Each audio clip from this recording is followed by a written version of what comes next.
wabarakatuh. Waalaikumsalam. Waalaikumsalam warahmatullahi wabarakatuh. Selamat bertemu kembali dengan kelas Big Data Analytics.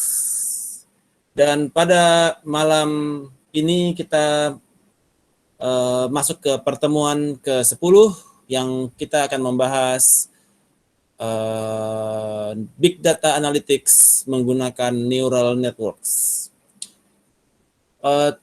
Neural Networks ini saat ini sangat populer untuk digunakan karena tingkat akurasinya yang sangat tinggi di dalam pemodelannya. Saya pernah membuat clustering, tetapi pendekatannya menggunakan neural networks. Jadi kalau dulu kita pernah bikin clustering pakai K-means ya, saya juga pernah menggunakan neural networks untuk clustering. Jadi menggunakan PCA, Principal Component Analysis, menggunakan autoencoder, dan Principal Component Analysis nanti kita akan pelajari di minggu depan, dan autoencoder kita juga akan pelajari mungkin minggu depan bareng kali, PCA dan autoencoder untuk penerapan mereka di dalam neural networks. Oke, so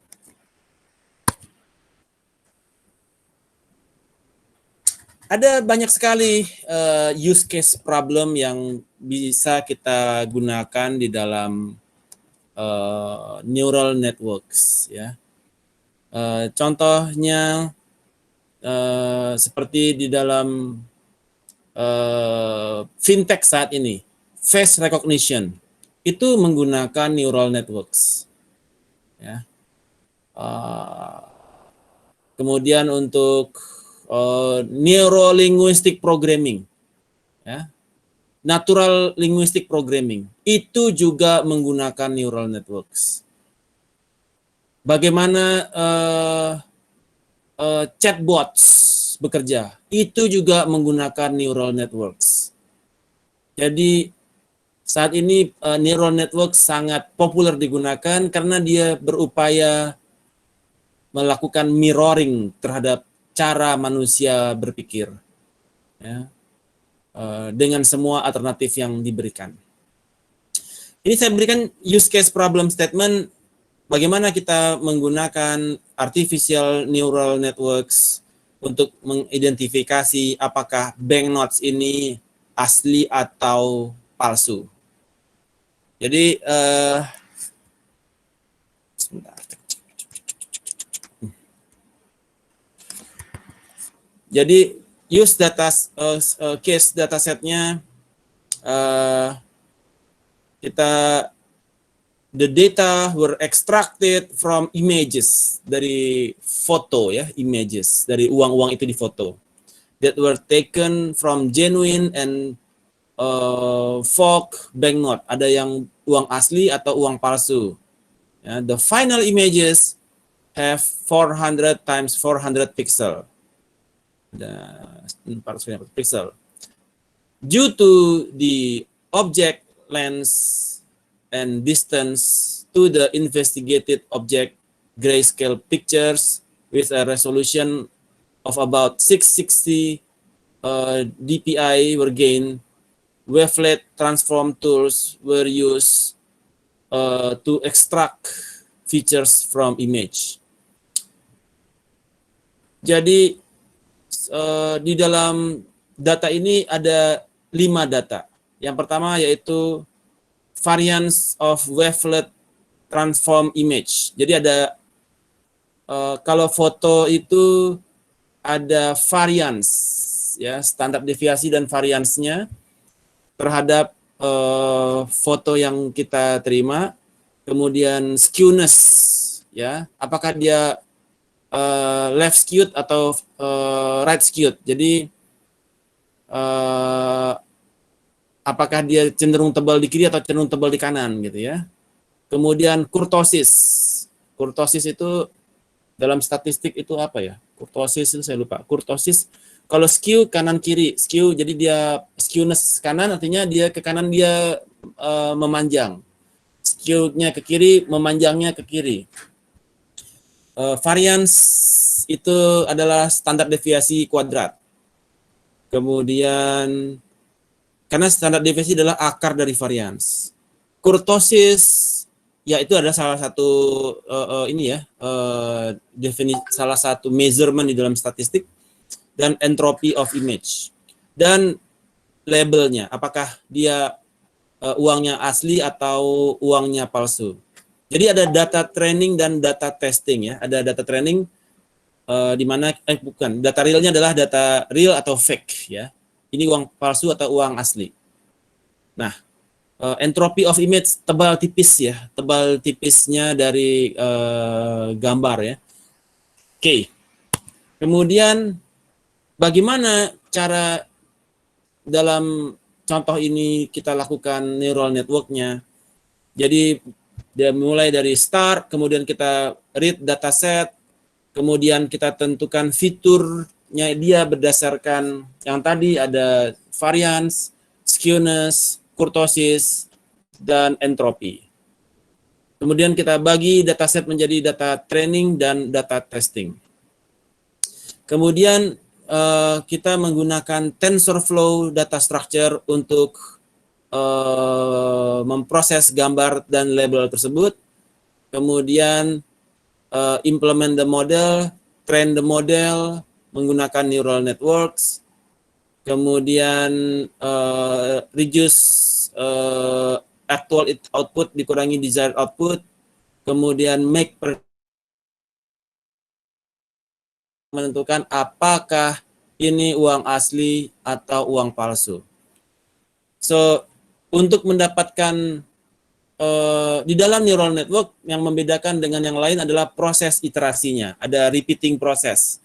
Jadi ketika datanya itu betul dan di testingnya betul, kemudian datanya di trainingnya salah ternyata betul, itu kemudian dia melakukan proses iterasi sehingga didapatkan jadi model itu belajar sendiri terhadap kesalahannya, sehingga dia kemudian membentuk model yang paling akurat. So, itu kurang lebih sedikit bagaimana penerapan dari neural networks. Sebenarnya banyak sekali penerapan dari neural networks. Face recognition juga. Bagaimana kita menentukan seperti di Facebook. Ada orang yang di face identification-nya ketahuan, oh face recognition-nya ini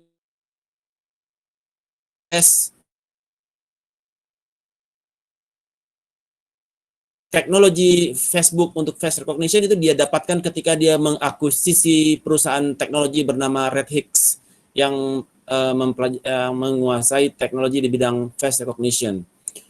Dan teknologi face recognition ini menggunakan neural networks juga. Jadi dia ada banyak foto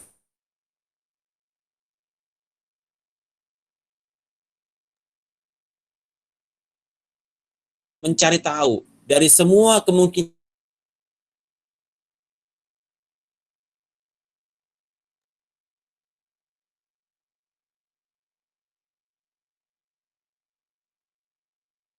neural networks mengukur probability dari foto-foto yang belum diketahui siapa orangnya itu, mana yang probability yang paling tinggi. Datanya apa di dalam face recognition? Jarak dari mata ke alis, jarak dari hidung ke hidung, jarak dari hidung ke mulut, jarak dari pipi ke rahang, dan sebagainya. Data itu dimasukkan, kemudian dia belajar, dia deep learning, melakukan deep learning untuk mengetahui, untuk mempelajari sampai iterasi sampai sedemikian berkali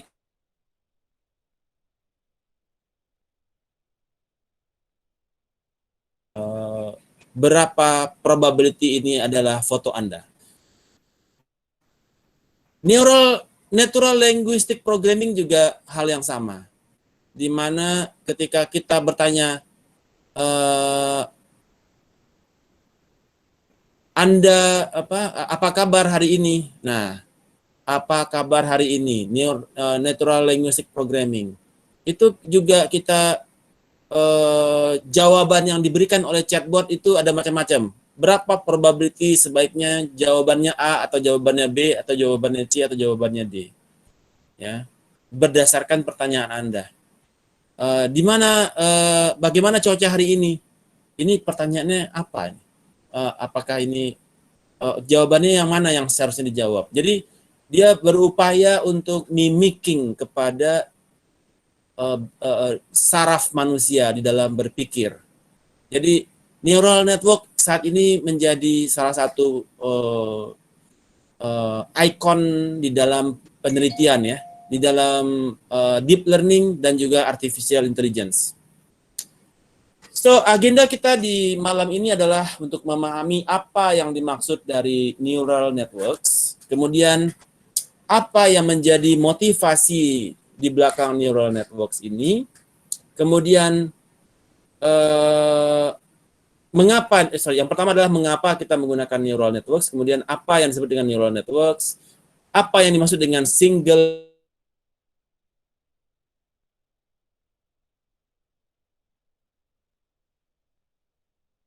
dari use case, dan bagaimana aplikasi dari neural networks ini. So, kenapa kita menggunakan neural networks? Ya, jadi sebelum adanya neural networks, itu komputer itu perlu untuk follow kepada SOP-nya. Jadi dia perlu workflow terhadap ketika dia harus solving the problem. Ketika komputer tidak memiliki workflow untuk men-solve sebuah problem, maka komputer tidak akan bisa solve problem tersebut. Ya. Jadi sehingga ini menjadi handicap, di mana konvensional komputer itu dia tidak bisa men-solve kepada masalah-masalah yang tidak ada workflow-nya untuk penyelesaiannya. Itu menjadi handicap. Sehingga dengan kata lain, bahwasanya komputer perlu mengikuti set of instruction di dalam rangka solving a problem. There is a problem before we have neural networks. Setelah adanya neural networks, komputer sekarang can do things that we don't know how to do it. Ya, bukan we don't know, we do not exactly know how to do it. Ya, karena kita memasukkan semua input and let the computer think by themselves. Kira-kira apa yang menjadi solusi yang bisa dia berikan. So, dengan neural networks ini, computer can do things that we do not exactly know how to do it. Neural network itu dia learning by example, ya, learn by example.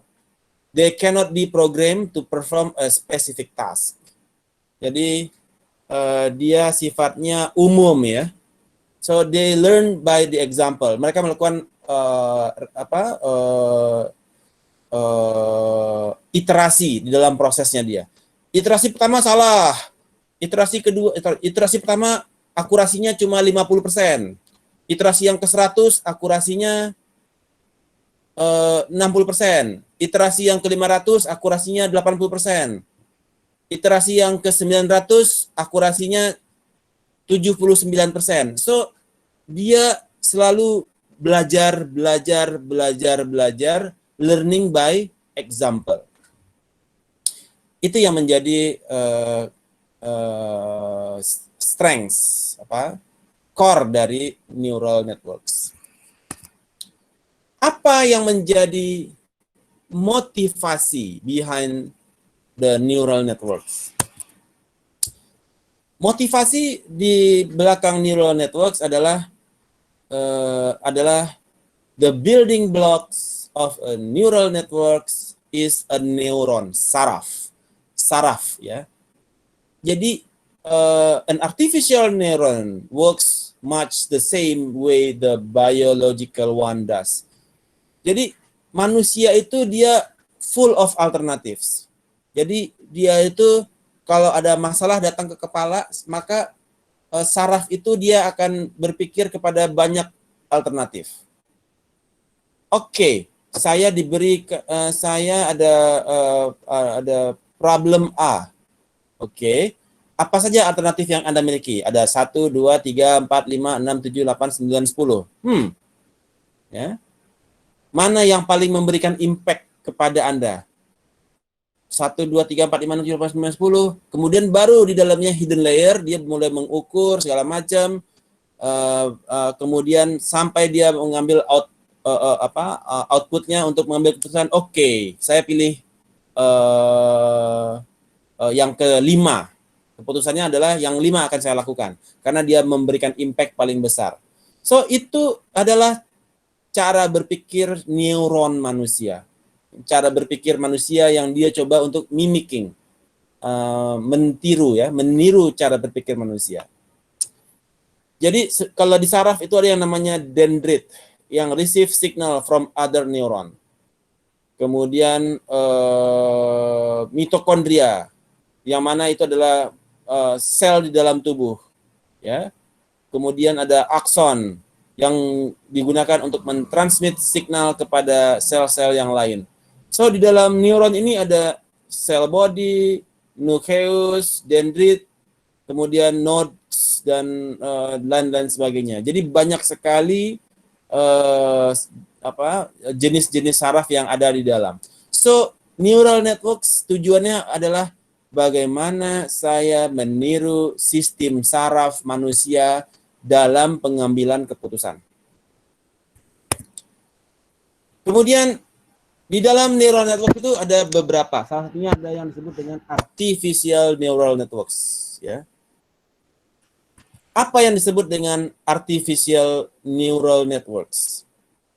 So, artificial neural networks adalah suatu computing system yang terinspirasi oleh biological neural networks yang juga meniru animal brain. Ya, di mana such system itu dia belajar secara progressively untuk mengimprove performance-nya, untuk melakukan aktivitas tanpa adanya programming tertentu. Nah, jadi misalkan ini ada 4 ekor dog ya, 4 ekor dog. Kemudian ini adalah data training. Ini adalah dog 1, dog 2, dog 3, dog 4. Ini adalah data training. Kemudian pertanyaannya adalah dari foto keluarga ini yang mana yang merupakan dog? Nah, ini dognya berbeda dengan dog 1, 2, 3, 4, tapi dia dog juga. Yang ini sebagai data training, kemudian ini sebagai input. Ya, ini sebagai input.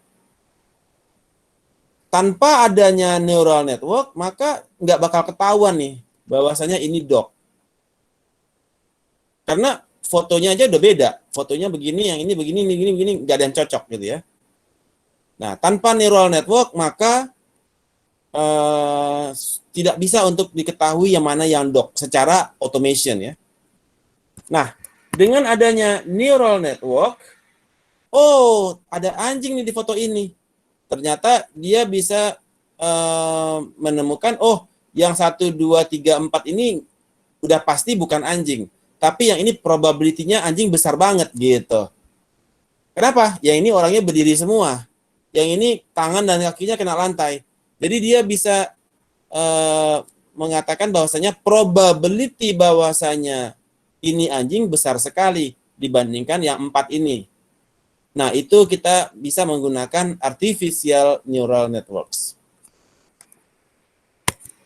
Bagaimana cara neural network ini bekerja? So, di dalam neural networks ada yang disebut dengan perceptron. Ya. Nah, jadi misalkan ini adalah variabel X. Ini adalah variabel X. Dan ini adalah variabel Y. Variabel Y yang berupa output. Ya, outputnya adalah ini dan inputnya adalah ini, X1 sampai Xn. Jadi kalau kita ingat, kita dulu belajar logistic regression atau multilinear regression, per masing-masing X itu ada koefisiennya atau weight-nya. Jadi ini adalah weight per masing-masing X. Ya. Sehingga ketika kita summary, seperti biasa, berapakah nilai X1 dikalikan dengan weight-nya dia atau koefisiennya dia. Total-total berapa nilainya dia. Oke. Nah, dari total nilai tersebut, kemudian kalau dia kayak multinomial gitu ya, maka Y1 apakah dia, berapakah kemungkinannya dia Y1, berapakah kemungkinannya dia Y2, sampai berapakah kemungkinannya dia YN. Jadi kita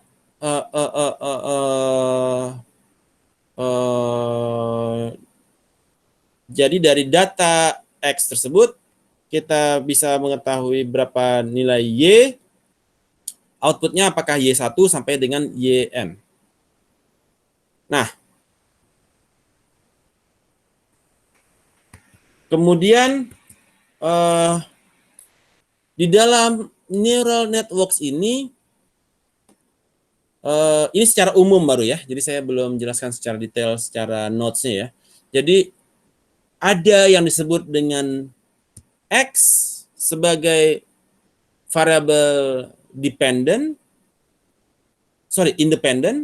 W sebagai koefisien dari masing-masing independent variable, dan tujuannya adalah untuk mencari apa keputusan output yang akan diberikan. Dan berapakah probability bahwasanya ini adalah Y1, Y2, Y3 atau Y4. Contoh seperti clustering. Nah, ini saya adopsi ketika saya melakukan clustering ini ya. Mengadopsi analoginya ya. Ini adalah transaksi food and groceries, transaksi education, transaksi electronics dan lain sebagainya. Bukan transaksi. Transaksi di merchant A, merchant B, merchant C. Ini banyak merchant ini ya. Kemudian berapakah weights mereka masing-masing untuk kemudian Y1-nya ini adalah persona. Oh, ini yang X1 ini adalah personanya adalah yang food and grocery lover. Y2 ini adalah traveler. Y3 ini adalah digital savvy customer. Jadi mana probability yang paling ketika dimasukkan data input ke dalam data ini, kemudian kita tujuannya adalah untuk mengetahui apakah Pradit masuk kepada Y1, apakah ke Y2, apakah ke Y3 atau ke YN. Mana yang probability Pradit paling tinggi? Apakah dia food and grocery lover berdasarkan transaksinya dia? Ya. Data transaksinya Pradit ada di X1 sampai Xn.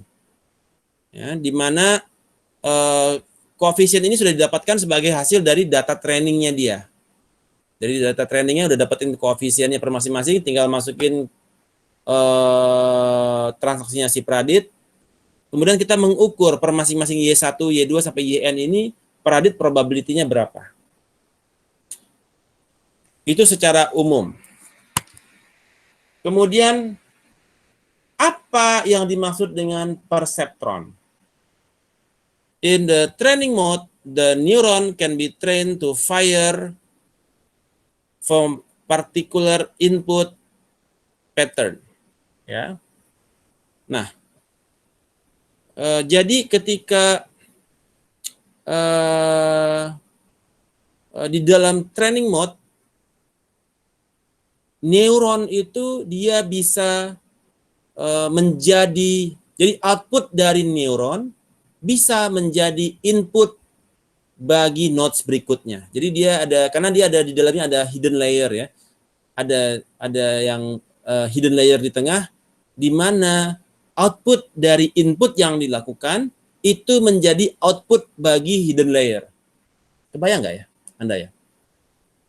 Ada input, kemudian outputnya adalah keluar, dan itu menjadi input lagi bagi hidden layer.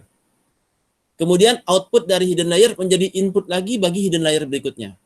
Dan output dari hidden layer yang terakhir menjadi input lagi bagi Y-nya. Sampai kemudian didapatkan berapakah probability dari nilai Y1 sampai dengan YN. Nah, in the using mode, when a thought input is detected at the input, it is associated with the output. Associated output become the current input. Yes. Jadi ketika kita melakukan modes menggunakan perceptron ini, ketika suatu input dimasukkan, maka outputnya become its associated output become the current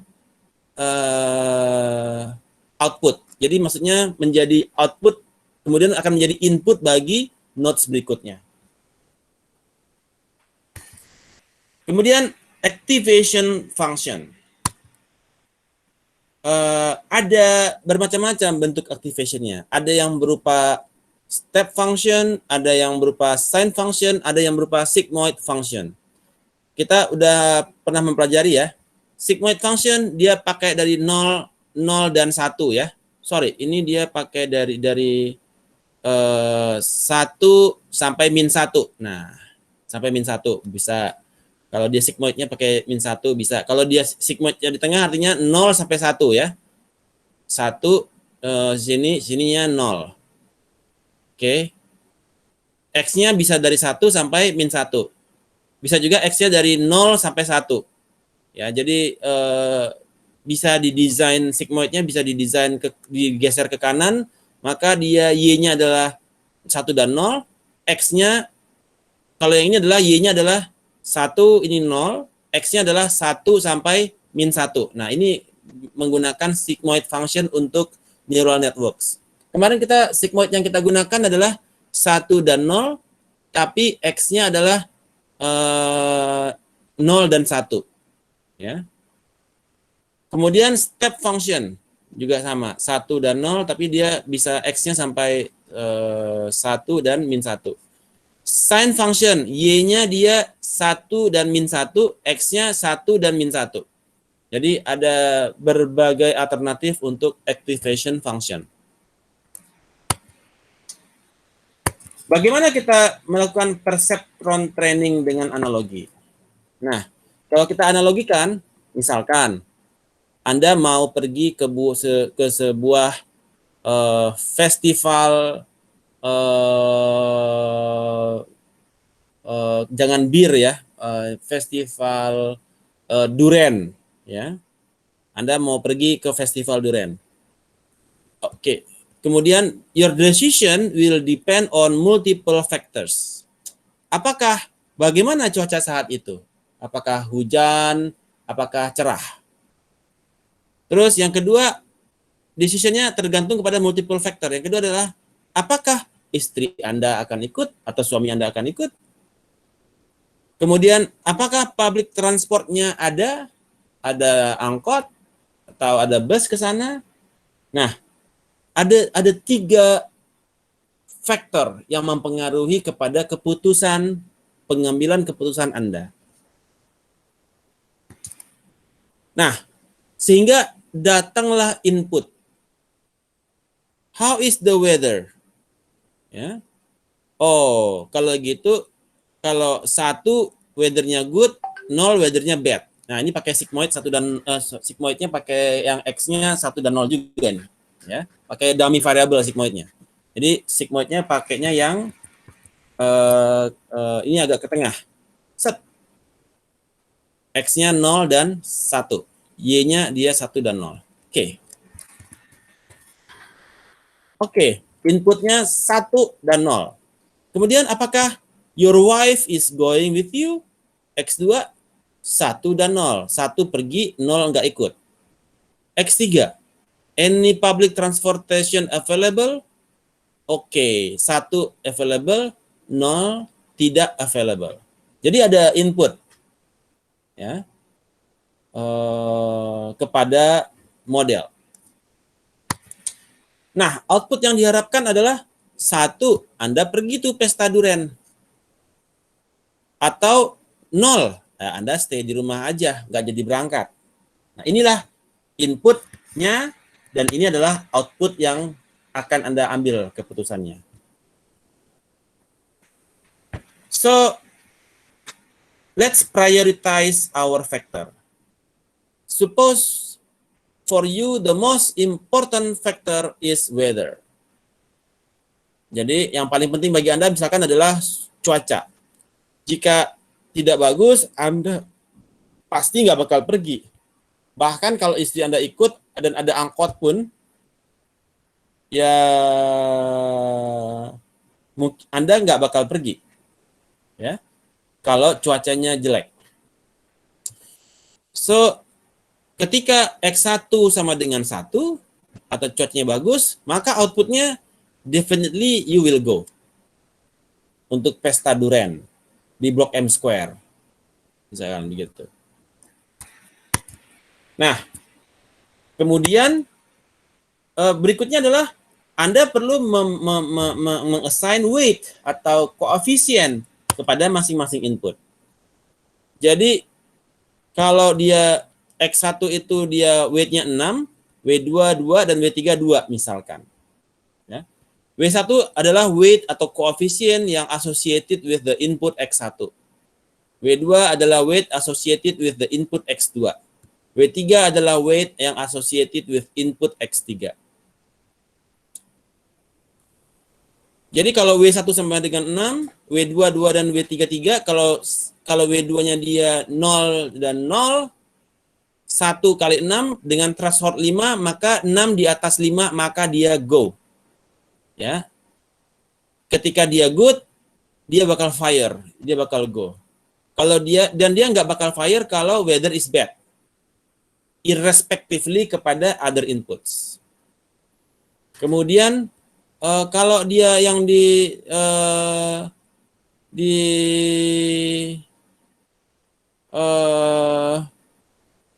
alternatif kedua, modelnya adalah W1 sama dengan 6, W2 2, dan W3 3 dengan threshold 3. Kalau dia thresholdnya dipakai 3, maka it will fire ketika yang satunya high atau the other two input also high. Jadi bakalan berangkat juga, ya, karena thresholdnya tambah rendah. Kalau thresholdnya tinggi aja, udah pasti kalau cuaca bagus dia berangkat. Kalau di sini, kalau misalkan thresholdnya 3, tambah besar kemungkinannya dia berangkat. Nah, kemudian setelah ada input dan ada output itu, di tengah-tengah kita mulai berpikir untuk membuat layer, ya, multi-layer perceptron. Multi-layer perceptron di dalam artificial neural networks adalah hidden layer-nya. Oke. Ada multi-layer perceptron. As you know, our brain is made up of millions of neuron, jutaan saraf. Neural network is really just a composition of perceptron. Ya. Lapisan-lapisan perceptron. Connected in different ways and operating on different activation function. Jadi ketika di sini adalah input layer, lapisan pertama adalah input layer, saya datang, saya cuaca bagus, terus istri ikut, ini gimana, ini gini gitu ya. Kemudian di tengah ada hidden layer 1, ya, yang berdasarkan data training yang di awal, dia mengukur berapa weight-nya dia per masing-masing ini. Ada weight dengan si X1, weight dengan X2, weight dengan X3 untuk masing-masing nodes. Kemudian dia juga ada lagi nodes-nya lagi yang di hidden layer 2. Ya. Untuk menentukan apakah dia go or no go. Jadi di dalam sini ada proses iterasi yang dilakukan berulang-ulang untuk menentukan mana keputusan yang paling akurat, pergi atau tidak pergi, terhadap berdasarkan behavior Anda. Example of artificial neural networks, misalkan Anda diberikan daftar foto, ya, daftar foto, kemudian ini untuk training, ya. Ini ada data foto orang-orang di Facebook. Oke. Ini fotonya nih. Kemudian data itu kemudian dilakukan di dalam input layer, data itu dimasukkan ke dalam input layer. Kemudian di dalam hidden layer 1 dirubah berdasarkan dia punya jarak antara hidung ke sana berapa gitu ya. Kemudian dan seterusnya. Kemudian di dalam hidden layer 2 dia sorry. Input pertama adalah data foto.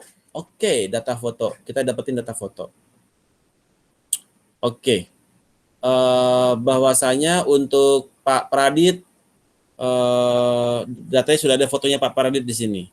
Kemudian di dalam input layer ini dihitung patterns atau local contrastnya dia.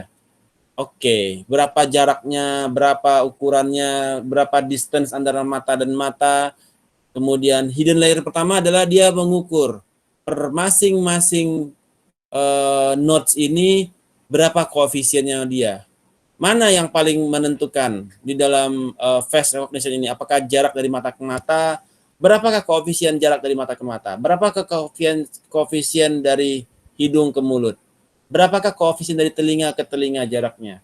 Berapakah koefisien dari kening ke dagu? So, di dalam hidden layer dia menghitung semuanya. Dan hidden layer 2 juga dia menghitung kembali semuanya. Kemudian sehingga kemudian diketahui output layernya ini fotonya siapa. Ya, ini fotonya untuk Pradit fotonya modelnya seperti ini. Untuk si ini modelnya seperti ini gitu ya. Kemudian datanglah data input 1. Oke, sekarang datanglah Raka. Ini foto saya, dia kasih input. Jarak mata ke mata berapa? Hidung ke hidung berapa? Warna rambut apa? Warna mata apa? Ini dilihat semuanya nih. Ada dari satu foto menjadi puluhan nodes. Kemudian masuk ke dalam hidden layer untuk mengukur seberapa besarkah kemungkinan bahwasanya foto ini adalah foto Raka di antara jutaan foto yang ada di Facebook. Kemudian dia mengukur jarak mana yang terdekat jaraknya antara foto Raka dengan foto jutaan orang di Facebook. Jadi dia berapa probability bahwasanya ini fotonya semua orang tersebut. Kemudian didapatkan outputnya yaitu ternyata yang paling tinggi probability-nya adalah foto Raka adalah foto Pradit. Oh, salah. Gak mungkin. Ini foto Raka, bukan foto Pradit. Ada kesalahan. Oke. Kemudian dia neural network belajar lagi, iterasi lagi dia. Sampai dapat model yang terbaru bahwasanya ini fotonya Raka. Betul ini Raka. Jadi udah nggak Pradit lagi. Jadi ada proses iterasi yang ketika yang awal masih salah, akurasinya cuma 10%, kemudian dia iterasi lagi menjadi akurasi 50%, dia iterasi lagi akurasi menjadi 70%. So, ada proses iterasi yang cukup masif untuk mendapatkan tingkat akurasi yang tinggi berdasarkan foto raka tersebut. Nah, ketika kita melakukan training terhadap neural networks, the most common deep learning algorithm for supervised training of multi-layer perceptron is known as backpropagation. Ya, jadi ketika dia salah, dia ulang lagi iterasi, dia salah iterasi lagi, dia salah iterasi lagi. Itu ketika dilakukan training, ada backpropagation. Ya. After the weight of some of input and passing through the activation function, we propagate backward and update the weight to reduce. Jadi dia update lagi weight-nya dia untuk reduce the error. Jadi dia kurangin weight-nya lagi, reduce the error. Jadi itu certain period ya, cukup lama itu. Ya, sampai errornya seminimal mungkin dan akurasinya pun setinggi mungkin. Jadi kalau misalkan kita inputnya 0, 1, 2, desired outputnya 0, 1, dan 4 misalkan. Jadi mana yang paling tinggi probability-nya ya berdasarkan output. Kemudian di dalam melakukan training terhadap neural network, ketika kita ada input yang desired outputnya, kalau yang satu kita outputnya kita harapin 2 outputnya. Kalau dia 2, kita desired outputnya kita 4 gitu ya. Jadi nggak mesti 012 maka 012 enggak. Jadi kita bisa kalau inputnya 0 dia 0, kalau inputnya 1 dia desired outputnya dia 2. Kalau inputnya 2 dia desired outputnya dia bisa 4 karena pilihannya banyak kan. Yang satu ini dia inputnya 1, maka outputnya dia misalkan adalah traveler nomor 2. Yang 2 inputnya 2 ternyata outputnya adalah electronic savvy secara persona. Dan karena di dalamnya itu ada hidden layer yang dia memberikan rekomendasi berupa terhadap weight ya, model output dari weight masing-masing. Jadi dia belajar dari kesalahan. Model itu belajar dari kesalahan dan kembali melakukan iterasi. Ya. Sampai akhirnya dia mencapai nilai error yang serendah-rendahnya, ya. Pradit, dia masukkan data transaksinya dia. Oke, ini data input saya. Jadi data training udah jadi nih kan.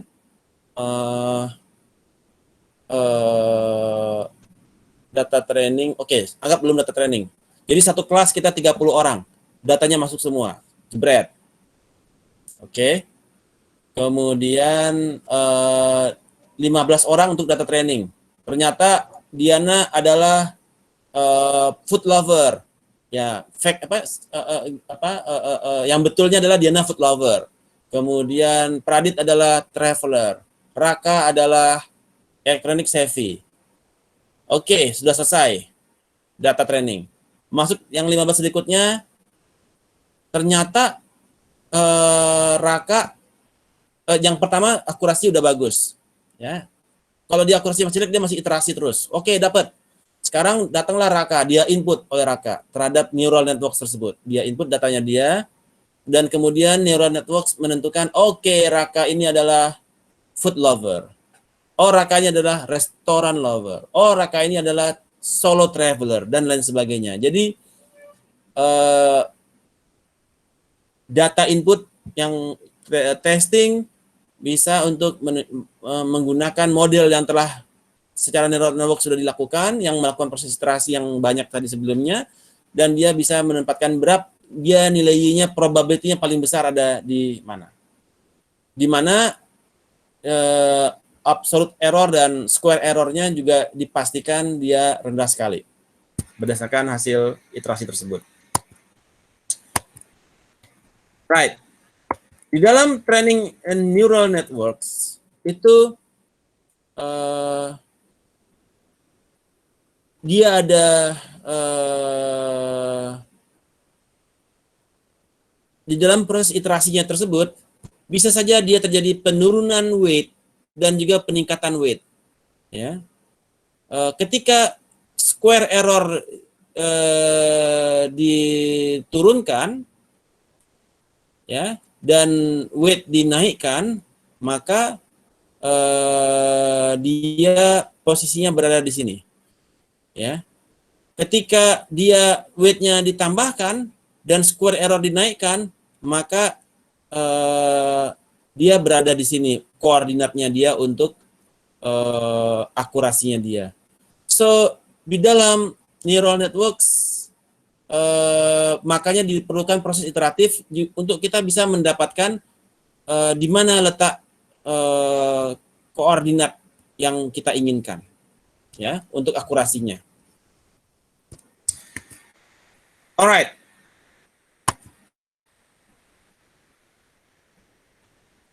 Di dalam neural networks, pengaplikasiannya banyak sekali di dunia medicine. Ya. Apakah obat, ketika kita melakukan input obat A, obat 1 sampai obat 100, simptom A sampai dengan simptom 100, ini kecenderungannya penyakitnya COVID-19, cancer.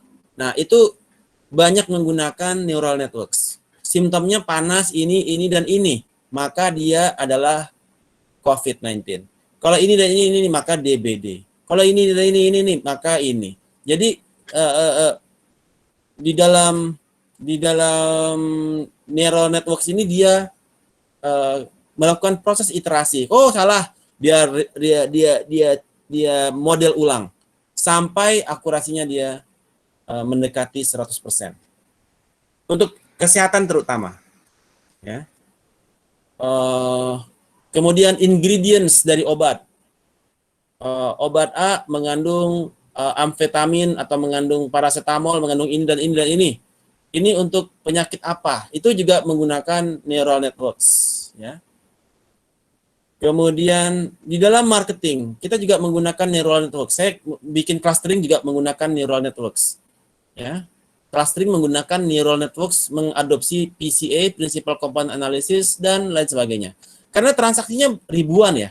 Transaksi ratusan, ribuan.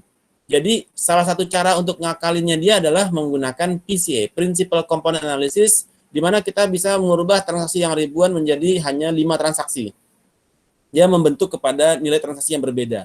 Jadi, kita nanti akan bahas itu lagi di waktu yang lain, ya. Untuk PCA, bagaimana mengadopsi PCA di dalam neural networks. Kalau alternatifnya bisa menggunakan PCA atau bisa menggunakan autoencoder. Nanti kita bahas minggu depan.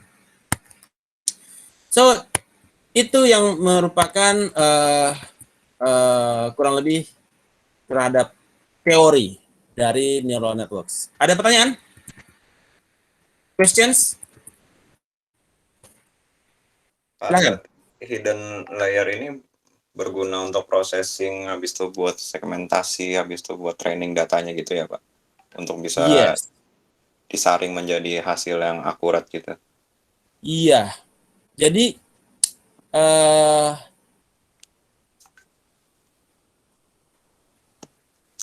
ketika dia, ini kan hidden layer ya. Ini misalkan transaksi food and grocery Anda, transaksi elektronik Anda, transaksi entertain Anda bayar Netflix, transaksi apa gitu ya. Oke. Ada hidden layer di sini. Untuk hidden layer A, B, C ini, dia berapa koefisien dari ini kepada ini? Berapa koefisien dari ini kepada ini? Ya, berapa koefisien ini dari transaksi elektronik kepada si B? Berapa koefisien dari ini ke ini? Ini ke sini, ini ke sini. Itu baru ini. Kemudian dari ini juga ke sini. Dari transaksi A ke B, dari transaksi A ke C ini. Dari yang sini, dia ke sini, ke sini, ke sini, ke sini. Jadi dia melihat semua kemungkinan bisa kemanapun. Jadi kayak structural equation model. Jadi berapakah pengaruh transaksi 1 kepada A? Berapakah pengaruh transaksi 1 kepada B? Berapakah pengaruh transaksi 1 kepada C? Ini menjadi output dari sini ke sini menjadi input lagi buat dia. Berapakah pengaruh A kepada X1, B1, berapakah pengaruh A kepada B2, berapakah pengaruh A kepada B3, berapakah pengaruh A kepada B4. Dan hidden layer ini bisa berlapis-lapis. Berlapis-lapis, ibaratnya betul-betul disaring begitu ya. Berlapis-lapis, sampai akhirnya ketahuan.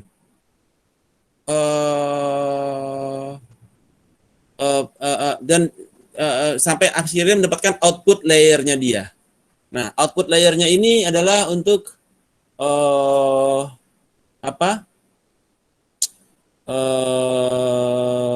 si A, maka dia adalah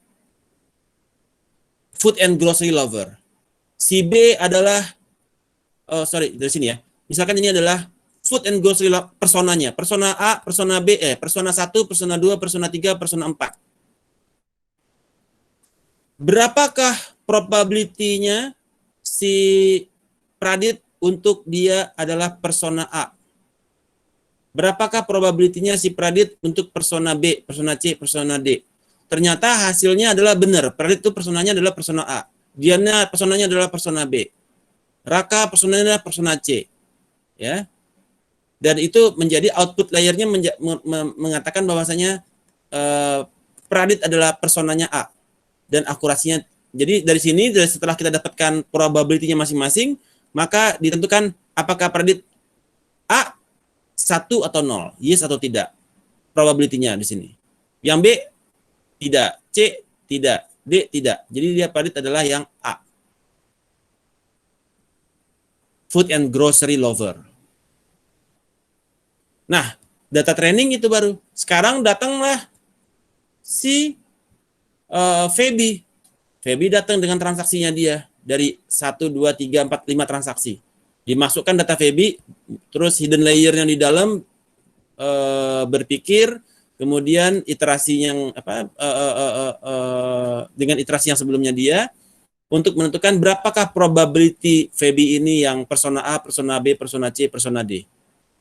Sehingga kemudian kita tentukan, oh Feby adalah persona A, outputnya. Jadi ketika datanya misalkan data training 300.000, data testing 300 juta. Data 300 juta itu kita input di sini menghasilkan dia personanya adalah yang si A, yang si data 1 adalah persona A. Si data yang 300 juta personanya persona D. Ya. Nah, dan ketika transaksi itu berjalan, dia iteratif terus. Belajar lagi. Ketika terjadi kesalahan, dia belajar lagi, membangun model lagi yang berikutnya yang baru. Jadi, itu konsep artificial neural networks. Araso?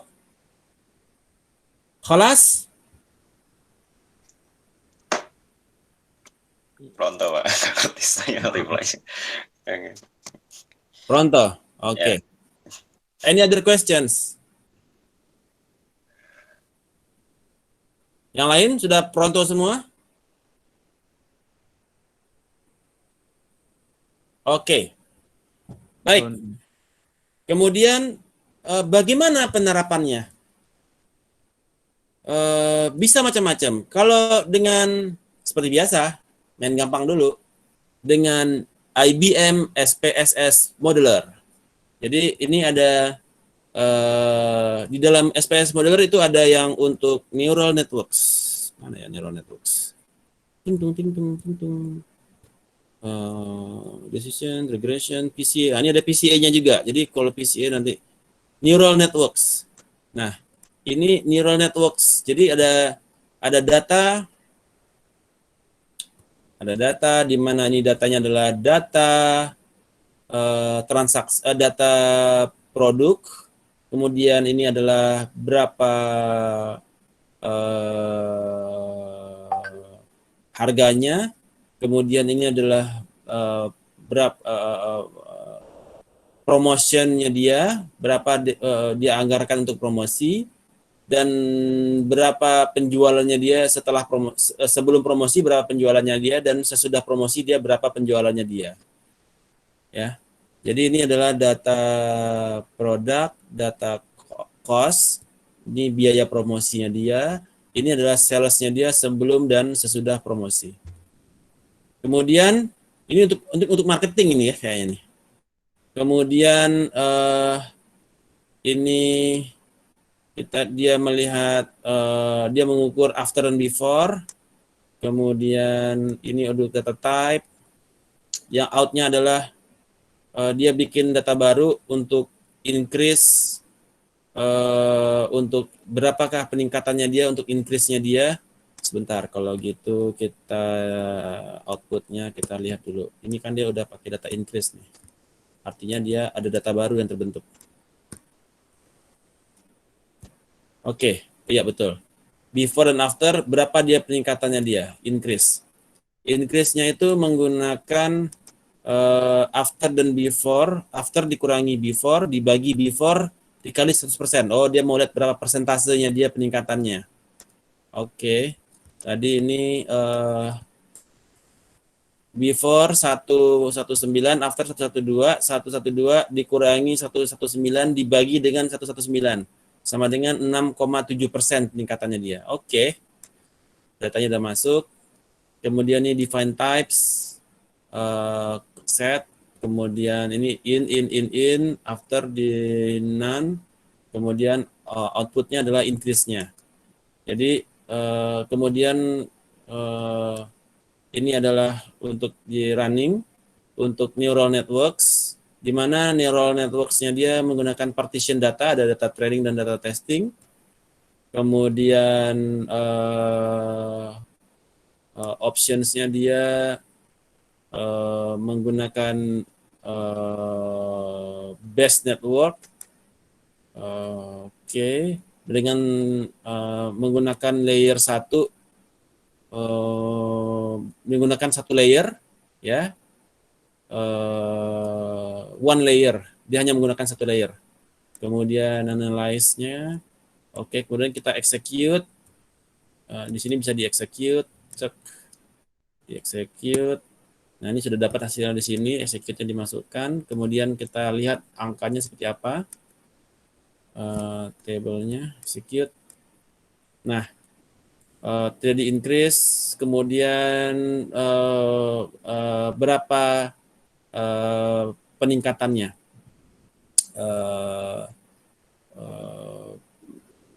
berapa kemungkinan peningkatan dari penjualan. Jadi kalau nanti di input Anda masukkan misalkan datanya itu nanti Anda input, oke, saya pakai data testing yaitu data drink, produknya drink, kemudian cost-nya berapapun dan promosinya berapa, kemudian before-nya berapa, maka Anda bisa prediksi berapakah peningkatan sales yang akan terjadi di perusahaan. Berapa peningkatan sales yang akan terjadi dari perusahaan menggunakan neural network tersebut. Jadi tidak hanya dengan data kategori, tapi dia juga bisa mengukur data range, ya, berdasarkan input yang Anda berikan. Tapi dia tadi pakai single layer, ya. Nah, kemudian alternatif kedua kita bisa menggunakan Python as usual. Python, this one. No, this one. Oh ya, jadi dengan Python Anda bisa pakai NumPy, kemudian Pandas, kemudian menggunakan Keras. Jadi salah satu alternatifnya bisa menggunakan Keras untuk neural networks atau bisa juga menggunakan TensorFlow, ya. Kemudian datanya kita bisa loading data, kemudian kita visualisasi. Jadi ini untuk melihat dia untuk visualisasi, ya.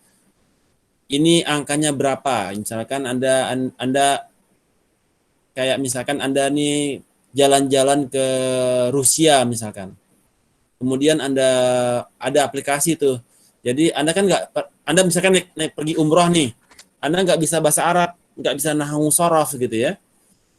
Anda foto lambang yang ada lambang petunjuk di jalan, kemudian neural networks akan melihat ini kata-katanya sebetulnya apa ya. Jadi dia huruf-hurufnya itu, bentuk hurufnya itu ada alif, ba, ta, sa, jim, itu kan jadi dia kedetek oleh neural networks dan kemudian baru dia terjemahkan. Jadi neural networks di sini sebagai face recognition untuk mengidentifikasi ini alif. Apakah ini alif atau lam? Berapakah probability huruf ini alif? Berapakah probability huruf ini lam? Kemudian H sama jim sama kho. Ini H apa jim apa kho? Karena ada foto kan, bukan ada ketik kan. Jadi dari foto tersebut dilakukan face recognition untuk mengatakan alif, H, terus ba. Ini ba apa ya? Jadi nanti kemudian bacaannya apa nih? Ternyata tulisannya uhib buka. Aku, ada yang tahu nggak artinya uhib buka? Ada yang tahu nggak artinya bahasa Arab uhib buka? Itu sama saja kayak sarangeo. Oke ya. Jadi, Baru tahu saya. nah sarangeo itu tahu apa? Aku suka kamu. Nah, itu uhib buka, uhib buki, ya kayak begitu. Jadi dia misalkan tulis segitu ya. Wah, ini apa nih artinya kan? Ada foto, terus pakai artificial intelligence, foto tersebut Anda bisa kedetek ini tulisan Arabnya apa. Itu menggunakan neural networks. Ini alif atau apa? Ini ba atau apa? Ini ta atau apa? Seperti itu. Nah, itu salah satu yang dicontoh ini ya. Jadi dia mengidentifikasi digit image. Jadi berapakah probability hurufnya itu 3, 2, 1 dan seterusnya. Ya. So, itu kurang lebih konsep di dalam neural networks. Any questions? Ada yang ingin ditanyakan?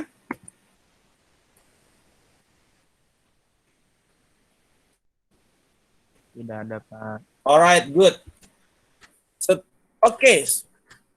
Next, nanti ada untuk assignment Anda bisa pelajari dari Kaggle untuk contoh untuk yang assignment Anda untuk neural networks untuk Anda present minggu depan. Untuk selanjutnya sekarang adalah jadwal presentasi. Yang kemarin tugas ada yang market basket kemarin baru Pak Nanang, yang RFM belum ada. Oke, good. Sekarang saya berikan kesempatan kepada Anda untuk mempresentasikan hasil karya Anda dari market basket dan RFM. Silakan, siapa yang akan mulai duluan?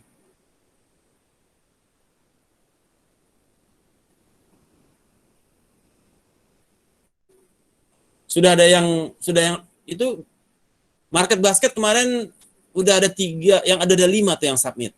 Yang RFM sudah ada 3. Siapa yang mau maju duluan? Diana udah hadir? Hadir, Pak.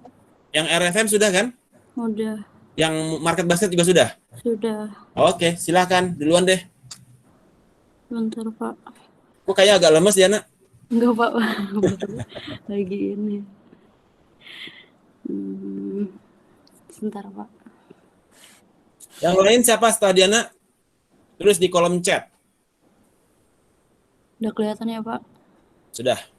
Ini yang mana dulu? RFM atau? Terserah. RFM dulu boleh, market basket dulu boleh. Yang RFM ya, Pak. Udah Baik. kelihatan, Pak. Udah. Assalamualaikum warahmatullahi wabarakatuh. Ini saya akan menjelaskan mengenai RFM analisis menggunakan Python. Untuk PPT-nya belum dibuat, Pak. Nggak apa-apa ya nyusul. Apanya yang belum? PPT. Oke, no worries.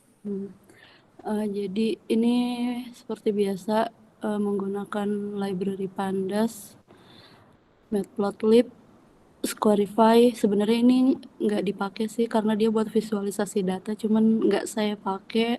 Terus NumPy, import time delta. Nah ini datanya itu US Superstore data, jadi data transaksi pembelian di salah satu store di US. Dia kayaknya toko furniture gitu, Pak. Mhm. Nah, ini struktur datanya ada order ID, order date, customer ID, customer name, produk ID, kategori, produk name, sales, quantity. Lalu ini data shape-nya ada 9.994 data dan row dan 9 kolom. Ini untuk mengecek apakah ada data nol atau tidak. Ternyata nggak ada, terisi semua. Lalu ini untuk mengkonvert format datamenya diseragamkan gitu. Jadi kan asalnya formatnya seperti ini, jadi dibuat seperti ini. Oke. Terus ini untuk tadinya sih saya tuh pengen tahu Pak customer ID itu sebetulnya ada jumlahnya ada berapa, tapi kayaknya ini belum dilanjutin. Karena kan kalau di data transaksi kan pasti customer ID-nya itu ada yang double gitu kan Pak, karena dia kan belinya berulang.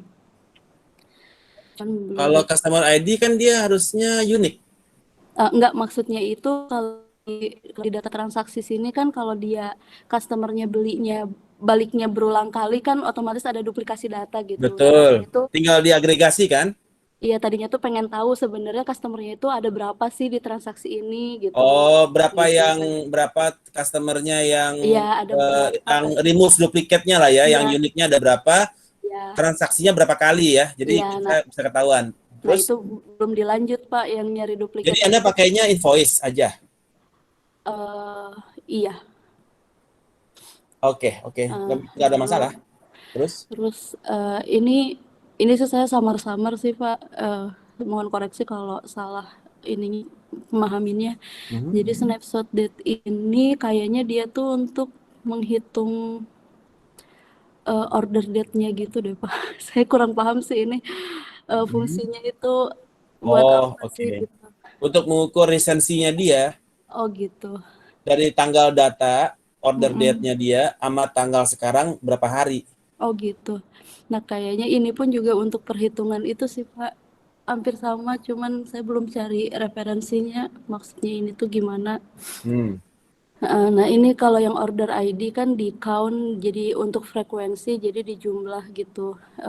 Order ID-nya berapa kali kan di grupnya berdasarkan customer ID. Hmm. Nanti dia dilihat order date-nya itu kan berapa hari resensinya Mhm. pakai rumus ini. Terus yang order ID dia berarti menghitung jumlah order ID-nya dia. Ya, betul. Lalu yang sales itu menjumlahkan total sales berdasarkan customer ID tersebut. Ya, monitoringnya dia. Oke. Iya, monitoringnya. Lalu,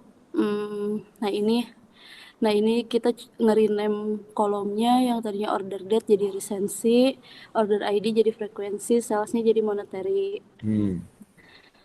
Nah, lalu kemudian jadi seperti ini datanya. Jadi customer ID ini dia resensinya segini 185 hari, frekuensinya 11 kali, lalu monetarinya $5.563. 185 itu 185 hari ya? Iya. Oke. Lalu kemudian ini saya coba tambahin sih Pak buat tahu karena kan pembagiannya itu pakai kuantil kan. Kalau kuantil kan dibagi jadi 4 bins. Mm-mm. Nah, karena asumsinya itu yang resensi bernilai 4 kan di range tuh dari 1 sampai 4. Nah, berarti kan yang nilai 4 itu berarti yang nilai resensinya itu kecil kan, Pak. Berarti bagus kan? Berarti dia terakhir. Yang bagus yang 4. Iya, yang bagus yang 4, yang Yang nggak bagus resensinya paling kecil ya? iya paling kecil. Nah, jadi ini dibagi kuantilnya 0,25 itu yang resensi 4, 0,5 itu resensi 3, yang 2 itu resensi 0,75, yang 1 itu resensinya kuantil 1 gitu. Oke. Nah, ini hasilnya. Jadi untuk yang masuk kategori lebih dari 1.166 hari ke atas itu nanti dia masuk range resensi berapa 1, 2, 3, 1 gitu. Terus Kalau yang dia antara 1166 sampai 219 dia masuk resensi 2. Lalu yang 97 dengan 219 resensi 3. Dari 38 38 ke bawah gitu sih Pak. Oh, ngitungnya gini Pak, maaf. Dari 38 ke bawah itu resensi 4. Antara Jadi yang dari 38 hari ke atas, ke bawah Pak. ke bawah ya, Jadi kayak 38 hari ke 0 itu 4, 97 ke 38 3. betul. Jadi Anda berdasarkan kuantilnya berdasarkan populasinya yang sama ya. Iya, jadi Jadi jumlah maksimal populasi per masing-masing kuantil kan dia sama ya. iya. Oke. Jadi maksimal itu 1166 hari gitu. Oke. Good. Terus ini untuk yang frekuensinya. Nah, karena frekuensi itu kan kita datanya itu kalau misalkan dia frekuensinya tinggi berarti kan dia masuk frekuensi keempat gitu Pak range-nya. Karena paling sering kan belanjanya. Jadi di sini ngambil kuantilnya dibalik gitu. Ya, betul. Tuh. Nah, jadi ini hasilnya yang frekuensi 1 itu yang frekuensi 4 itu 37 kali ke atas. Oke. Tertinggi 37 ya? Iya. Oke. Terus yang apa nih? Yang 3 itu antara 37 dengan 16. Itu antara 16 dan 12, yang 2 dan 1 itu antara 12 dan 8. Oke. Nah, lalu kemudian sama dengan monetary. Monetary itu juga sama kayak frekuensi. Kalau dia nilai salesnya itu tinggi, berarti dia monetary-nya 4. Jadi hampir sama ngambil kuantilnya. Terus ini hasilnya yang monetary 4 itu 20 sales 25.000 ke atas. Terus kalau yang 3 itu antara 25.000 sampai 3.700, yang kedua itu 3.700 antara 3.700 dengan 2.200. Yang 1 itu antara 2.200 dengan 1.100. Oke. Nah, terus tunggu Pak. Nah, ini pembagian datanya. Jadi di Panda itu dia ada function ada metode QCut. Jadi dia bisa otomatis meng-cut data berdasarkan kuantil gitu, Pak. Nah, kan kuantilnya 4. Jadi nanti sama dia otomatis di ini untuk yang resensi, ini untuk yang frekuensi. Nah, ini saya tuh kurang tahu Pak kenapa beda, belum dicari tahu. Soalnya tadi coba dipakai range yang sama 1,5 itu enggak error hasilnya. Enggak tahu mungkin karena dia hitungan date mungkin atau apa. Ini range-nya maksudnya apa ya? Kayaknya dia tuh untuk nge-labelin Pak. Jadi range dari 1 sampai 4 gitu. Jadi kayak tadi kalau misalkan dia kuantil 1 itu nanti dia labelin jadi 1 gitu. Oh, oke. Kayak gitu sih hasilnya tadi tuh. Berarti harus di ini dari atas. Bentar Pak, bentar. Error. Belum di refresh.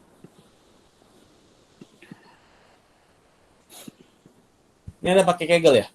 Iya Pak, karena saya belum install lagi itunya Visual Code-nya.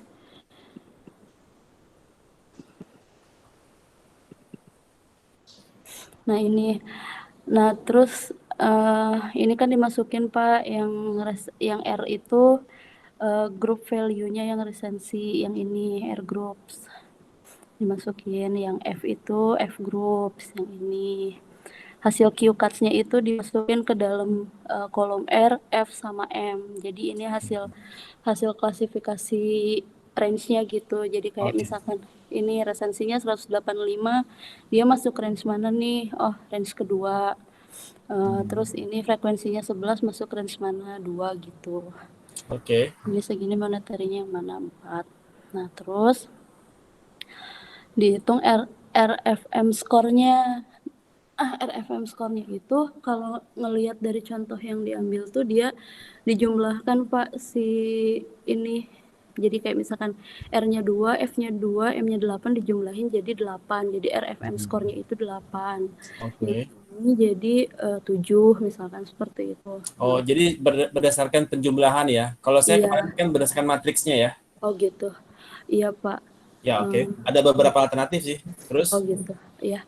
Nah, terus ini metode untuk nentuin kategori kayak kayak tindak lanjutnya gitu Pak, kategori customer-nya gitu. Nah, ini dibagi jadi 3 tapi berdasarkan RFM score tadi. Nah, jadi kalau misalkan sama dengan 8 dan di atas 8 itu dibilangnya customer loyal. Nah, Oh, susah digituin. kenapa? Kalau dia resensinya dia Mm-mm. 1, Mm-mm. kemudian dia frekuensinya dia 4, Mm-mm. kemudian dia monitornya 3, skornya juga 8. Tapi resensinya dia 1. Kalau Hmm. dia resensinya udah 1, artinya dia udah 1000 hari yang lalu kan? Mm-mm. Mm-mm. Bagaimana Hmm. kita bisa kategorikan dia loyal? Oh gitu.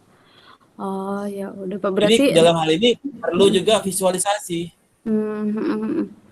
berarti berapa populasi yang di masing-masing matriks yang seperti yang kemarin saya terangkan ya. Oh berarti Pak, ngacunya itu yang pertama dari resensinya dulu ya Pak? Kayak yang Bapak contohin Iya. di YouTube itu ya?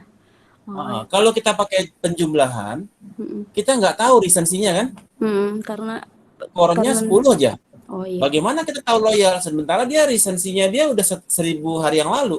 Nggak mungkin loyal kan, tapi skornya tinggi, frekuensinya tinggi, monitoringnya gede. Oh oke. Ya Pak. Kebayang ya? Kebayang. Berarti nanti tinggal ininya apa, kategori ininya nanti diubah. Karena kan ini masih berdasarkan RFM score kan. Iya, bisa Tadi dibikin yang Bapak berdasarkan bilang. agregatnya dia ini, Iya. Diana. Agregat yang dia skornya. Jadi gini, kalau skornya dia kan ada 3 gitu ya. Yang skornya sama ini ada berapa? Jadi per masing-masing. Jadi kita lihat ada berapa unique score. Misalkan kan totalnya ada 1000 orang. Unique score, let's say kalau dia 3 kan 27 ya. 3 kuadrat, 3 pangkat 3 pangkat kali 3, 9 kali 3, 27 gitu. Ada 27 matriks gitu kan. Artinya ada 27 matriks yang sama kan. Nah, berapakah jumlah diagregatkan, berapakah jumlah populasi per masing-masing skor. Iya Pak. Jadi kita bisa ngeliat berapa total populasi di sana. Oke, yang skornya 133 itu loyal. Jadi ada yang kita kategorikan per masing-masing, ada skor-skor yang kita kelompokkan kan. Ada kelompok skor yang loyal, ada kelompok skor yang dia udah selingkuh sana sini gitu kan. Oh iya. Nah, Oke Pak, jadi nanti kita bisa bikin kelompok berdasarkan kategori, kita bisa buat kategorinya berdasarkan skor-skor, kumpulan skor tersebut. Jadi nggak dijumlah, iya. tapi Ya udah. berurutan ya. Jadi dianggap aja lah 325. Berapa yang skornya dia 325? Ada berapa populasinya? Jadi kita menghitung populasi lagi ya. Oh, oke. Ya udah Pak, nanti coba dicari lagi Pak referensinya dari yang kemarin Oke. Bapak contohin. Good, Makasih, Pak. good. Kemudian yang market basket. Market basket. Ini bukan ya, sebentar ya Pak. Dilihat dulu.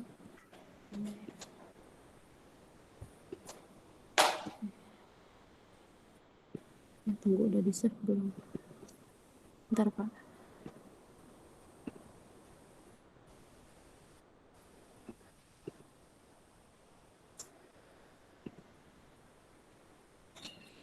Yang market basket itu ini kan pakai fungsi a priori sama association rules. Terus dia tuh datanya itu data Indian takeaway order gitu. Jadi kayak ada satu restoran di India gitu Pak.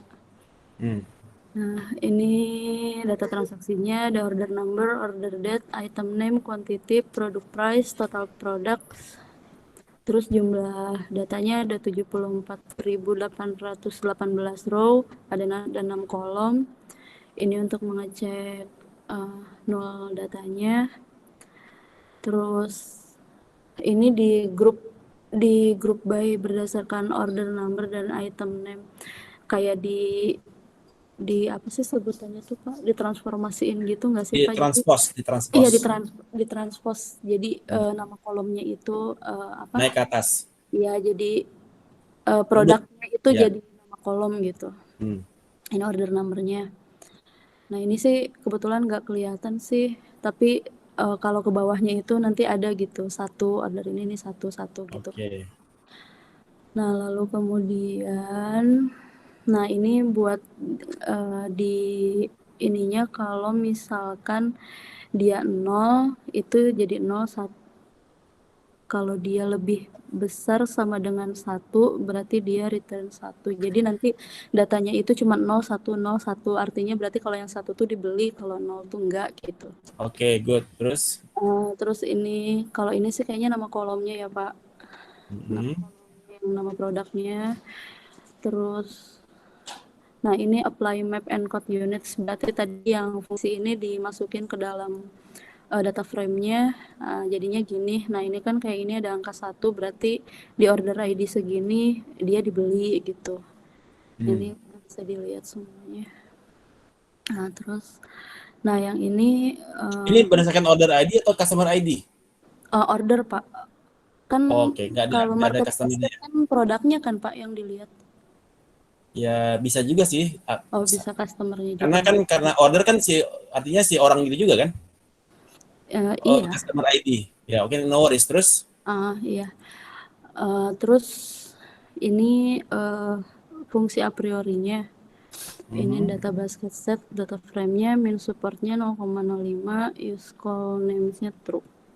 Terus dapat frequency item set-nya jadi segini. Jadi kayak ini barang-barang yang banyak dibeli gitu kali Pak ya, sama nilai support-nya. Ini yang sebelah kiri. Nah iya. ini ada yang kombinasi kayak pilau rice sama bombay alo, pilau rice sama chicken tikka masala gitu. Oke, good. Ini ada juga yang 3. Nah terus udah Pak, ini terus dibikin lagi association rules-nya pakai lift-nya. Terus ini jadi kalau saya sih sebenarnya Pak ngejelasinnya hampir mirip kayak yang Mas Nanang minggu lalu mungkin kali ya Pak. Jadi kayak kalau orang tuh antecedan beli pilau rice, kemungkinan dia bakal beli ini juga gitu. Sini nilai-nilai ini. Gitu. Oke, ini cuma pakai 2 aja ya? Nggak ada kalau bisa ada yang 4 ya? 4 dan 5 Ada, ya? Pak. Ada 5 ya? Oke.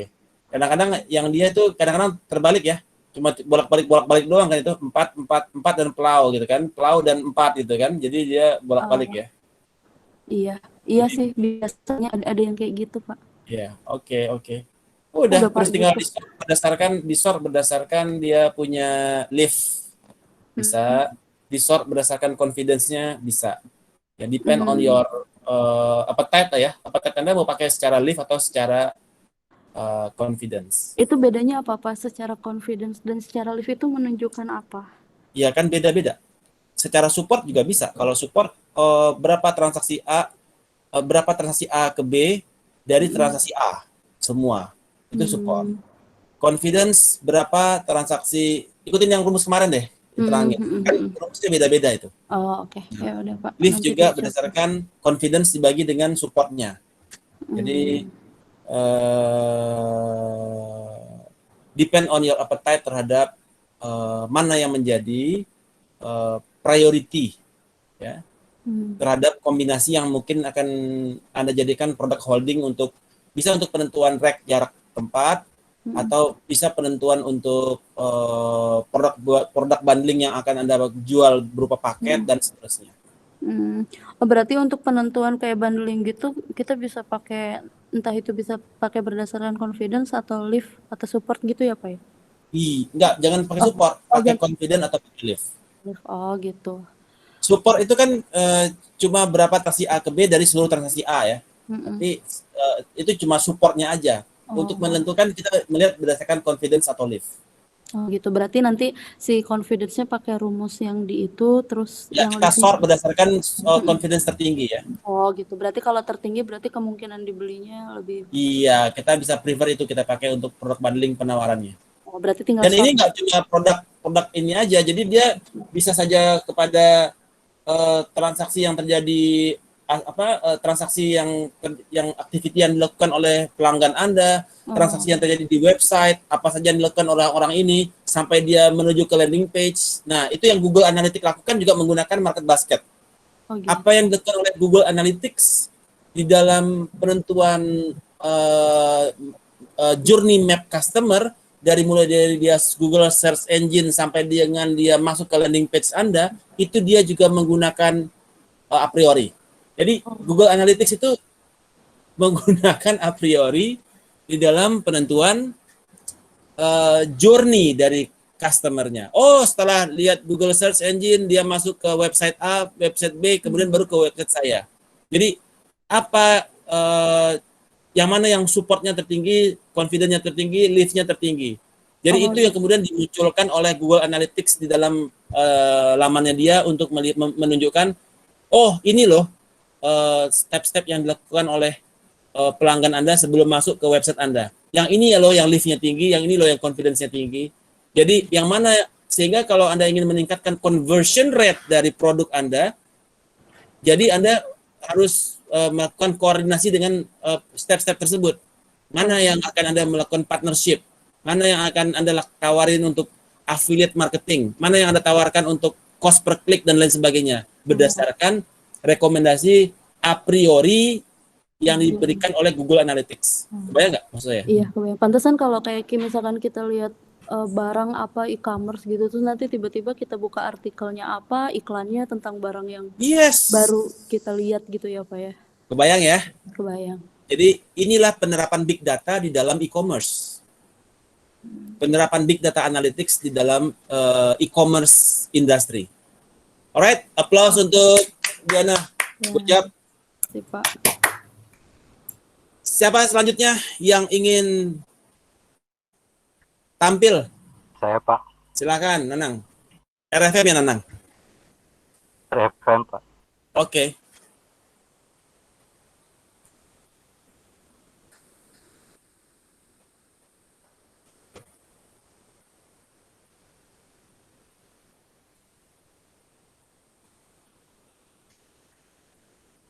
Udah muncul Pak? Sudah.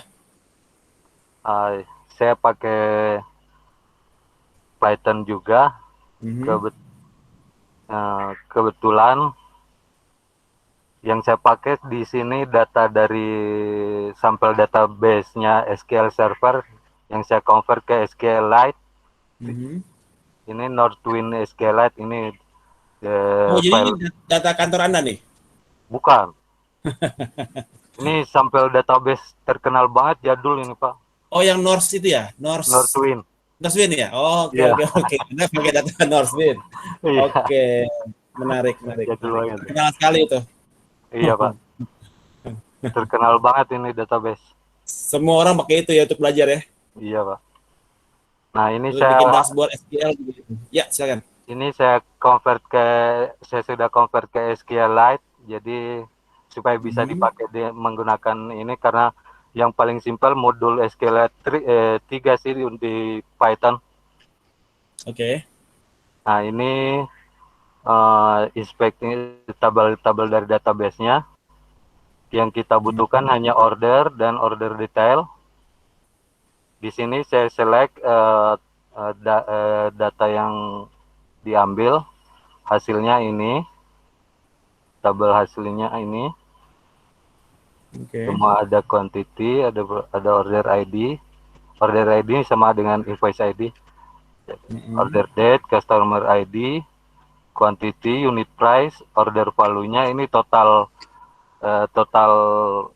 pembelian, ini quantity dikali unit price, dan ada diskon juga, sedangkan total value ini order value dikurangi diskon.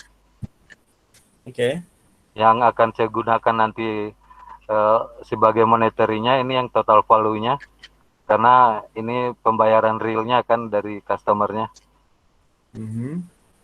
Nah di sini karena di sini ini date-nya masih tipe string object, saya ubah jadi tipe date time. Di sini sudah berubah. Nah di sini saya aggregate datanya kembali dengan berdasarkan customer ID dengan value-nya, order date dan total value. Karena order date ini untuk mencari resensinya, total value untuk monetary-nya. hasil agregatnya ini. Untuk simpelnya saya ubah nama kolomnya jadi last order date, first order date, dan frekuensi. Ini sengaja saya jadiin dua, first order date ini pertama kali customer itu melakukan pembelian. Last order date pembelian terakhir dia. Ini untuk mencari lifetime dari customernya. Oke. Nah, terus frekuensinya itu udah ada dari jumlah order ID. Ini dari sini frekuensinya, terus monetary-nya ini dari total value tadi. Nah, di sini saya data untuk penetapan untuk acuan resensi, today-nya saya jadikan tanggal terakhir transaksi terakhir. Jadi transaksi terakhir itu 2016 bulan 2 tanggal 19. Berikutnya ini hanya untuk melihat explore frekuensinya, nilai frekuensinya. Ini dari sini, begitu juga monetary-nya. Nah, resensinya kan belum ada. Di sini saya calculate dengan mengurangkan tanggal hari ini, yaitu today, dengan last order date. Jadi resensinya itu rentang waktu dari hari ini dan last order date per customer. Dan ini ininya summary datanya, dan lifetime juga today, dan dikurangi order pertama. Ini lifetime ini untuk mencari relatif resensi dan relatif frekuensi. Karena kalau kita menggunakan absolute frekuensi atau absolute resensi akan terdapat bias, karena member yang lebih baru otomatis resensinya akan lebih rendah dari yang frekuensinya akan lebih rendah dari yang member yang lama, customer yang lama. Begitu juga dengan resensinya. Itu Anda pakai frekuensi average atau frekuensi total? Di sini jadi saya ini dengan per hari. Frekuensi per hari. Iya, dibagi jumlah hari sejak dia last order date. Frekuensinya ya, Pak? Oke. Jadi frekuensi per hari ya? Kalau frekuensi total. Kalau frekuensi total dari order frekuensi ID. total dari first order date. Iya. Kalau resensi maksudnya apa, Pak? Apakah Anda pakai frekuensi jumlah transaksi per bulan rata-rata atau jumlah frekuensi totalnya dia? Total dari order ID per customer. Oke, nggak masalah. Terus di sini semua resensinya udah terlihat, lifetime-nya. Nah, di sini saya mengkalkulasi RFM score-nya. Ini untuk resensi dengan 4321. Kenapa resensi saya dimulai dari 4321? Karena yang resensi yang terbaru pasti lebih tinggi ininya yang nilainya, iya, skornya. Nah, sedangkan ini frekuensinya, ini hasilnya sama. Nah, di sini saya hitung RFM skornya. Terus data tabel sementara hasilnya ini. Di sini resensi skornya 3, resensi skornya contohnya yang data 1 ini, frekuensi skornya 4, monetary skornya 4, jadi RFM skornya 11. Alright. Gitu. Oh, Anda pakai total? Ya, iya. Ada total ya? Oh, oke. 3, 4, jadi 11 RFM skornya. Di sini saya ubah untuk mengagregat resensi, frekuensi, dan monetary lifetime berdasarkan minimal, median, dan maksimalnya. Count-nya di sini ada ininya. Nah, ini ini skor absolute RFM-nya. Sekarang kita cari relatif value-nya dari relatif resensi, relatif frekuensi, relatif monetary. Relatif resensi itu nilai skor absolute resensi dibagi lifetime. Sedangkan relatif frekuensi absolute frekuensi dibagi lifetime. Relatif monetary sama monetary dengan lifetime. Di sini untuk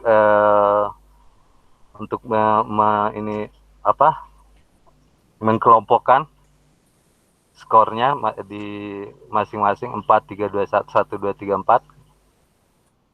Dan relatif RFM-nya yang didapat segini. Ini bisa ditampilkan juga.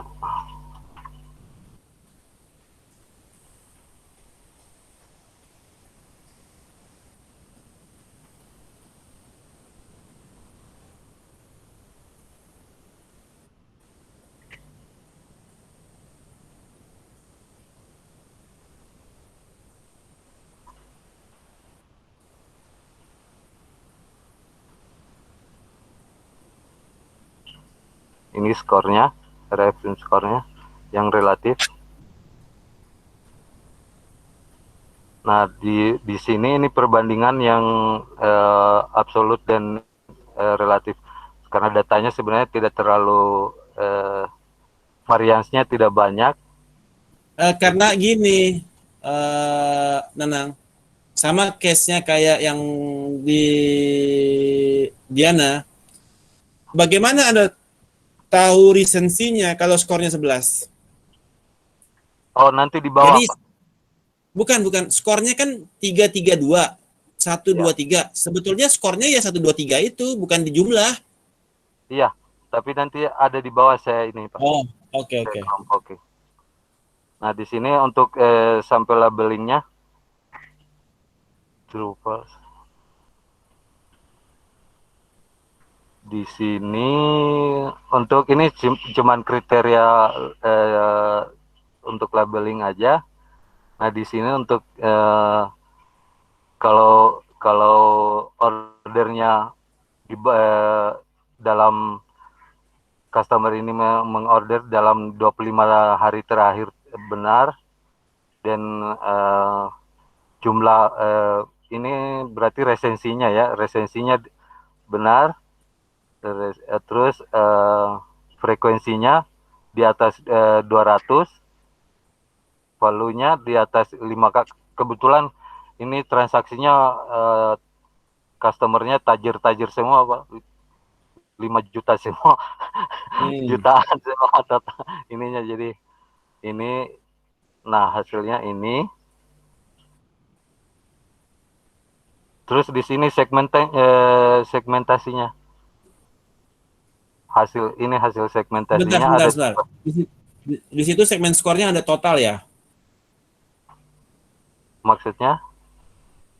Coba tadi yang ya itu tuh 10 kan? Yang tadi yang barusan. Yang mana? Oh ya, iya. Bawah. Ya ini. Kan 10 Pak. tuh. Totalnya kan 4 tambah 4 tambah 2 kan? Iya. Jadi 10 total skor. Sebetulnya total skornya adalah 244. Oh, 24. Bukan dijumlahkan jadi 10, Nanang. 4. Di concat berarti ya, Pak? Di concatenate. Iya, di concat ya jadinya. Jadi kenapa? Karena kalau 10, Anda nggak tahu dari skor 10 ini dia loyal atau nggak loyal, mana Anda tahu? Iya. Kan kalau dia 10 itu dia bisa saja dia 144 kan, 10 kan, 145 kan. Resensinya dia kan apa bedanya 145 dan 541? Sama-sama 10. Anda udah salah segmen, udah salah campaign. Yang 541 itu loyal customer. Karena dia recensinya tinggi dengan Anda 5 kan? Iya, Pak. Kalau 145 itu udah 1000 hari yang lalu. Dia udah nggak dengan Anda. Tapi skornya sama-sama 10. Skornya sama-sama 10. Iya, Pak. Tapi di sini saya tidak menggunakan ininya, Pak, untuk labelingnya.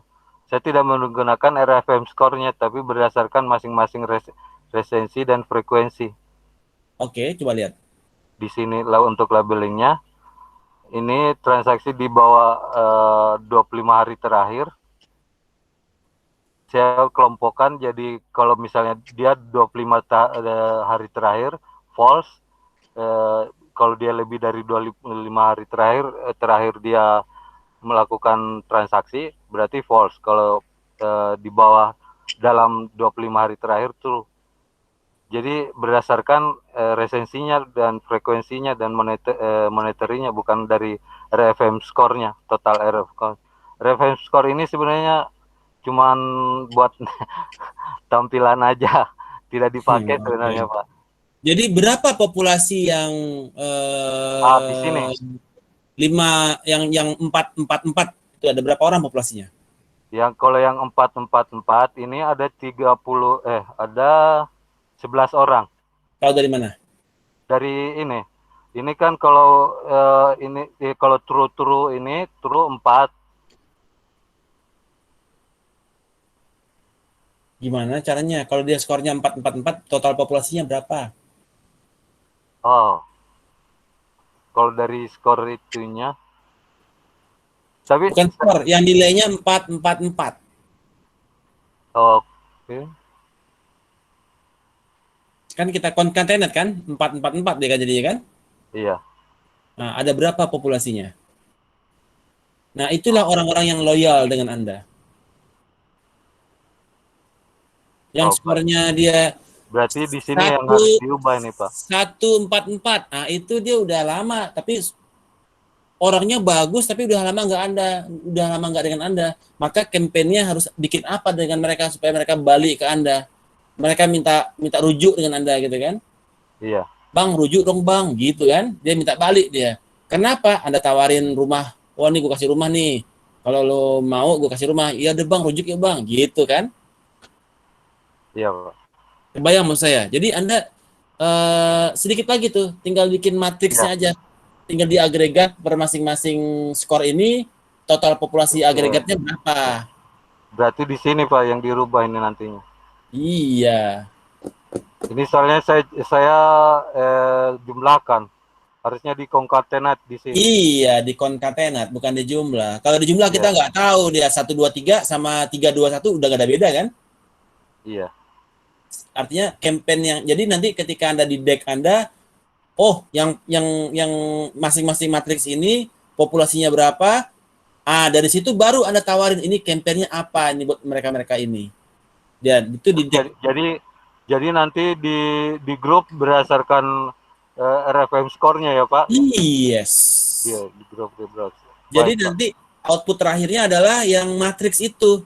Berapa populasinya? 100, 200, 300. Jadi bukan di labeling kayak gini ya, Pak? Iya, di labelingnya itu setelah Anda tahu groupingnya, maka kelompok yang skornya 123, 133, 144 itu udahlah, nggak usah diurus, gitu kan? Iya. Yang skornya concatenate-nya 444, 432, 435, 445 dan 44 sekian, ini orang-orang bagus nih. Kita harus kasih tawarin yang lain lagi nih, top up atau apa gitu. Yang skornya 333 ini Anda mau apa ini? Oh, ini bagusnya kita kasih apa nih buat mereka. Mereka udah mulai pikir-pikir untuk pindah ke tempat lain nih. Kita kasih apa nih, diskon atau apa. Nah, kayak gitu pikirnya ya. Iya, Pak. Baik, Pak. Mantap, Nanang. Aplaus untuk Nanang. Good job. Luar biasa.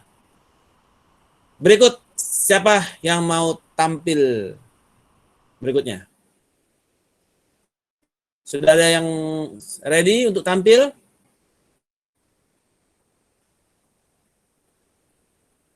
Belum ada? Oke, kalau belum ada, kita post test. Alright, sebentar, saya post testkan dulu publish. Kayaknya udah publish ya post testnya? Udah belum ya? Oh, belum kah? Sekarang teman satu ya? Belum. Sebentar, post test. Mana ya post testnya? Oke. Bukan ini. Ini. Big data, classwork, post test, bukan itu, teman 9 ya, 10 ya. Post test, edit.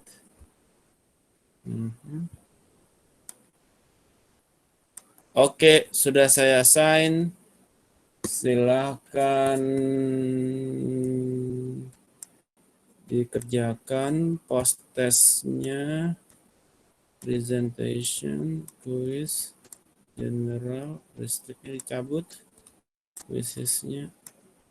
Oke, silakan semua melaksanakan post test. Respons ini ke bawah, present share screen.